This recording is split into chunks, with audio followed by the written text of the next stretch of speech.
So this video will take 5 minutes of your time, but I think it's very important to watch. The World Economic Forum is an international, non-governmental and labeling organization based on Switzerland. Its only mission or purpose is improving the state of the world by engaging business leaders, economics, politicals, you name it. The event is mostly known as its annual meeting at the end of January in Davos. The meeting brings together some 3,000 members and selected among who are investors, business leaders, political, economics, celebrities and journalists. But this year, the former Vice President of the United States, Al Gore, delivered some remarks, and I found it quite interesting.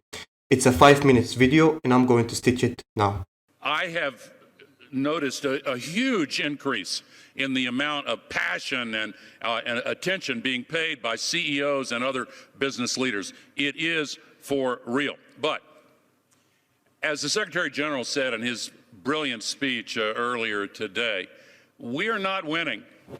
The crisis is still getting worse faster than we are deploying these solutions, and we need to make changes quickly.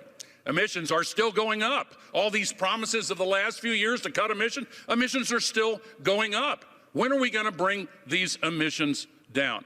And just to put the science in a slightly different context, people are familiar with that thin blue line that the astronauts bring back in their pictures from space.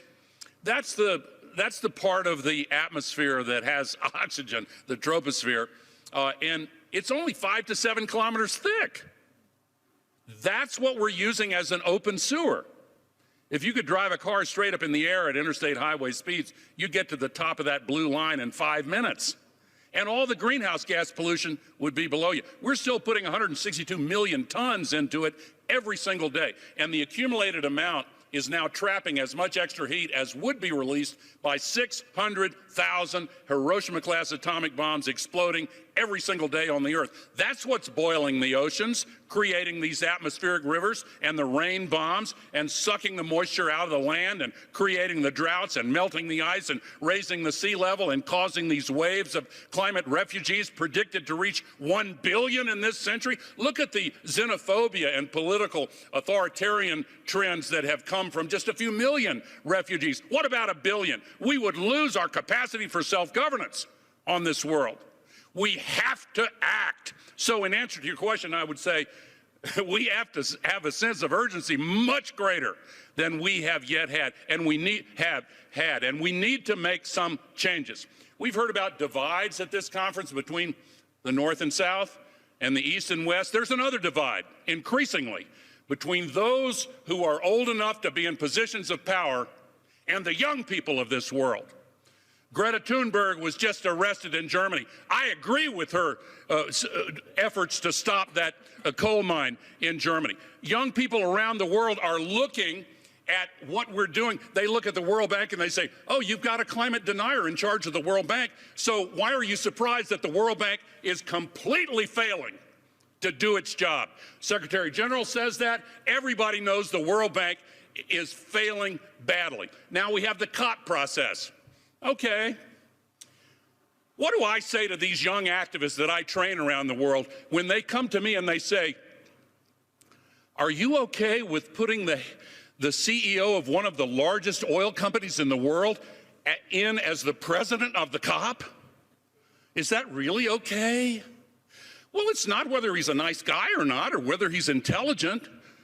The appearance of a conflict of interest undermines confidence at a time when climate activists around the world, and I'm partly speaking for them right here on this stage, have come to the conclusion that the people in authority are not doing their job. There's a lot of blah, blah, blah, as Greta says. There are a lot of words, and there are some meaningful commitments, but we are still failing badly. We need to have a supermajority process instead of unanimity in the COP. We cannot let the oil companies and gas companies and petrostates tell us what is permissible. In the last COP, we were not allowed to even discuss scaling down oil and gas. Can't discuss it. A lot of the NDCs weren't even called for. Are we going to be able to discuss scaling down oil and gas in the next COP? Or putting the oil industry in charge of the COP? Is that going to tell young people around the world, we've just decided to not even disguise it anymore. Let me finish with this point on the industry. You've had problems in your area where you tried to get legislation and the oil and gas industry came in and fought you, right? In my state, same thing. Every piece of pro-climate legislation at the national level, the regional level, the local level, municipal level, the oil and gas industry and the coal industry, they come in and fight it tooth and nail. And they use their legacy network of political influence and wealth to stop progress. The rest of us have to reform these international institutions so that the people of this world, and including the young people of this world, can say, we are now in charge of our own destiny. We're going to stop using the sky as an open sewer. We're going to save the future and give people hope. We can do it, and remember that political will is itself a renewable resource.